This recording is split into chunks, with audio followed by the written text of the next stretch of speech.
नमस्कार दोस्त, astrological researches group के यूट्यूब चैनल में आपका स्वागत है। इस एपिसोड में मैं आपके साथ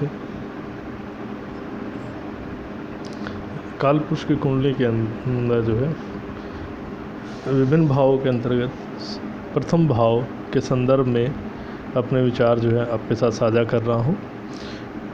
कालपुरुष की कुंडली में प्रत्येक भाव जो है किसी न किसी गुणधर्म को रिप्रेजेंट करता है, किसी न किसी चीज़ को रिप्रेजेंट करता है। उसी का में सबसे पहले जो हम प्रथम भाव के संदर्भ में विचार कर रहे हैं। इसमें आप पहली स्लाइड में देखेंगे कि यहाँ पर जो है हमने प्रथम भाव से संबंधित जो है यानी फर्स्ट हाउस से संबंधित जो है 5 चीज़ें मेंशन के पहला body, limbs, happiness, unhappiness and old age. इसमें हम देखें बॉडी मीन्स शरीर, यानी कि लगन कुंडली का जो प्रथम भाव है वह आपके शरीर के संदर्भ में जो है बताता है। शारीरिक जो स्वास्थ्य है, मानसिक स्वास्थ्य आदि के संदर्भ में हम विचार करते हैं। शरीर लिम्स में यानी शरीर के विभिन्न अंगों के बारे में। हैप्पीनेस अनहैप्पीनेस में शारीरिक रूप पे जो हमें खुशी और दुख जो मिलता है, मीन शरीर अगर सुख निरोगी है तो हमें सुख की अनुभूति होगी, अगर शरीर हमारा रोगी है तो हमें ऑटोमेटिकली दुख की अनुभूति रहेगी। ओल्ड एज यहाँ पर जो है इसलिए विचारणीय है कि अगर शरीर आपका अच्छा है और आपने उसको सही तरीके से मेंटेन किया है तो ऑटोमेटिकली ओल्ड एज में हमारे को जो है कॉम्प्लिकेशंस जो है वो कम होती हैं। शारीरिक रूप मानसिक रूप से जो परेशानियां थोड़ी सी कम महसूस होती हैं। और जो है इस प्रकार हम देखेंगे कि शरीर प्रथम भाव से हम शरीर के द्वारा जो हमारा शारीरिक और मानसिक सुख स्वास्थ्य के संदर्भ में विचार करते हैं। दूसरी स्लाइड में हम देखेंगे कि हमने जो इसमें knowledge, birth place, fame, dreams and strength 4 points लिखे हैं। उत्तर कालामृत के अंदर जो है प्रत्येक हाउस के संदर्भ में जो है ये चीज़ें मेंशन की गई हैं। इसमें नॉलेज मीन्स उस व्यक्ति का जो उसको जो नॉलेज है उसके प्रदर्शन जहाँ वो रहता है उसके अनुसार जो उसको ज्ञान प्राप्त होता है। बर्थ प्लेस मीन्स जहाँ व्यक्ति विशेष का जन्म हुआ है वहाँ की सराउंडिंग स्थिति जन्म के समय पे क्या थी। फेम उसका जो उसके जन्म के अनुसार जो उसको प्रसिद्धि, नाम, फेम जो मिलेगा। ड्रीम्स मीन्स स्वप्न। और उसके बाद जो है स्ट्रेंथ, शारीरिक या स्ट्रेंथ बेसिकली शारीरिक रूप से विचार की जाएगी। शारीरिक में शरीर का जैसे कितना मजबूत है, कद काठी, शारीरिक योग्यता कैसी है, ये सब चीज़ों का विचार हम सेकंड जो है फर्स्ट हाउस से करते हैं।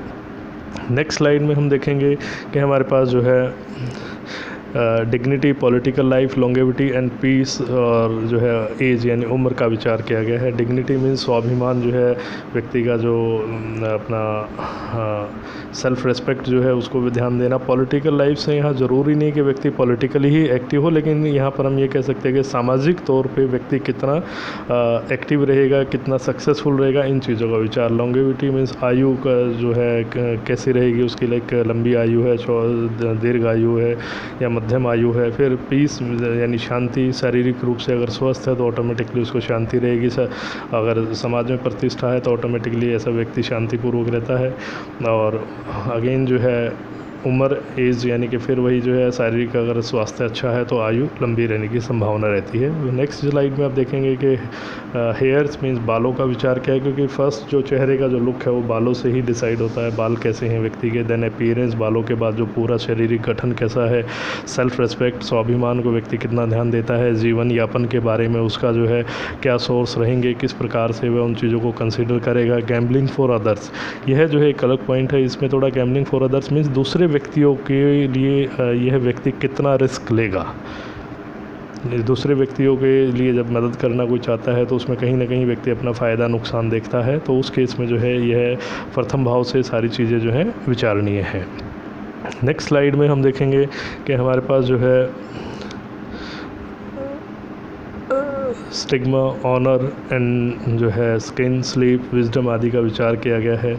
इसमें जो है फर्स्ट हाउस जो है शारीरिक स्वास्थ्य के साथ साथ जो है उसके जैसे हमने विचार किया इसमें स्किन लिखा हुआ, त्वचा यानी कि उसके जैसे त्वचा से व्यक्ति का कलर डिसाइड होता है, लाइक गोरा, काला, सफ़ेद, जैसे इस तरीके से नींद कैसी आएगी, उसका जो उसको नॉलेज कैसा है, उसके साथ व्यक्ति को जो है मान सम्मान या कलंकित होना, इन चीज़ों का भी विचार जो है हम फर्स्ट हाउस से करते हैं। अगर अच्छे ग्रहों का प्रभाव है तो ऑटोमेटिकली मान सम्मान प्राप्त होगा। अगर लगन पे अशुभ ग्रहों का प्रभाव है तो सेल्फ रिस्पेक्ट जो है या कम होना या कलंकित होने की संभावना रहती है। नेक्स्ट स्लाइड में हम देखेंगे कि वेल्थ, नेचर टू इंसल्ट और to avenge, freedom from ill health, nature to renounce and ability to work वगैरह का हमने विचार किया है। इसमें इंपॉर्टेंट चीज़ ये है कि वेल्थ का यहाँ विचार जो है बेसिकली हम शारीरिक स्वास्थ्य से संबंधित ही रखेंगे, और उसके अलावा अगर स्वास्थ्य अच्छा है तो ऑटोमेटिकली व्यक्ति के पास जो है दूसरे जो वेल्थ है वो भी आएंगी। और यहाँ पर जो है नेचर और टू इंसल्ट एंड एवेंज, यह बहुत महत्वपूर्ण है कि किस प्रकार व्यक्ति दूसरे लोगों के साथ अपने व्यवहार में जो है प्रतिशोध या जो उनका दूसरों की इंसल्ट करना किस प्रकार लेता है। अगर लगन पे अशुभ ग्रहों का प्रभाव है तो ऑटोमेटिकली स्वास्थ्य जो है अच्छा रहेगा, अगर अशुभ ग्रहों का प्रभाव है तो स्वास्थ्य खराब रहेगा जो है। इसी प्रकार अगली स्लाइड में हम देख रहे हैं कि जो है endeavouring to preserve life stock, loss of decency चीज़ों का विचार किया गया है। इसमें जो है व्यक्ति अगर लगन पे शुभ ग्रहों का प्रभाव है तो है जैसे गेहूं है या फसल वगैरह है या जो लाइफ स्टॉक्स मीन जो पशुधन वगैरह है, इन चीज़ों का संग्रहण करना, उनका जो है उनको इकट्ठा करके रखना और दूसरों की हेल्प के लिए यूज़ करना। परिवार में दूसरे लोगों से जो है रिलेशनशिप कैसे मेंटेन होंगी या अपनी जाति के अंदर जो है लोगों के साथ रिलेशन कैसे मेंटेन होंगे, इसका भी विचार हम फर्स्ट हाउस से करते हैं। और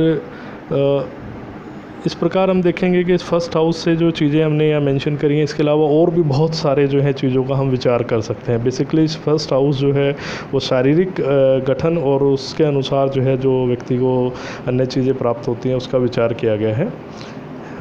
यदि आपको यह वीडियो पसंद आया है तो लाइक करना ना भूलें और आने वाले नए वीडियोज़ के लिए जो है सब्सक्राइब करना ना भूलें। धन्यवाद।